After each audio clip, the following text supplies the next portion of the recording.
Samsung se prépare à lancer un nouveau téléphone, le A56, et parmi ces téléphones se trouve le tout nouveau A56 qui utilise un design entièrement nouveau. Pourquoi est-ce que je trouve qu'il a l'air bien? Pensez-vous que ce design est beau? Par rapport à la génération précédente de la série A, on peut dire que l'amélioration cette année est très évidente. Tout d'abord, du point de vue du concepteur, l'avant et le côté du téléphone utilisent toujours le design de la génération précédente. La conception de l'ensemble de l'unité est vraiment audacieuse. Honnêtement, j'en ai un peu marre après toutes ces années. Le kit 56 objectifs est quelque peu similaire au SR5. Conception de couvercle supérieur entièrement flottant. La bordure noire globale est toujours très flashy.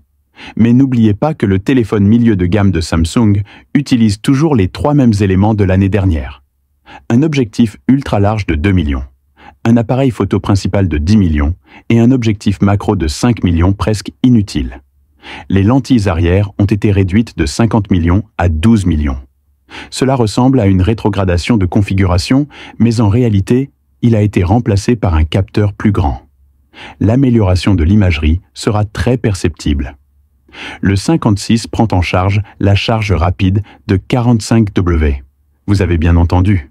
Les utilisateurs de 55 Small Cup veulent vraiment commencer à jurer, mais la batterie est petite et équipée de seulement 25 watts. De nombreux processus Samsung sont vraiment déroutants. 56, l'usine ouvre pour accueillir le Wi-Fi 7.0. Nous, les utilisateurs du SR4 Fold 6, avons un ennemi à attendre. Le 56 sera prolongé à 6 ans dans les mises à jour ultérieures, soit seulement 1 an de moins que la série phare S, ce qui signifie qu'il pourrait être mis à niveau vers Android 21. Les compétences de couteau de Samsung sont toujours affûtées.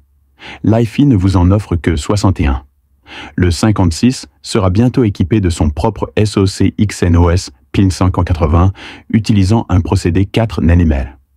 Par rapport à la génération précédente 1480, la mise à niveau est proche de 16%, ce qui n'est pas mal.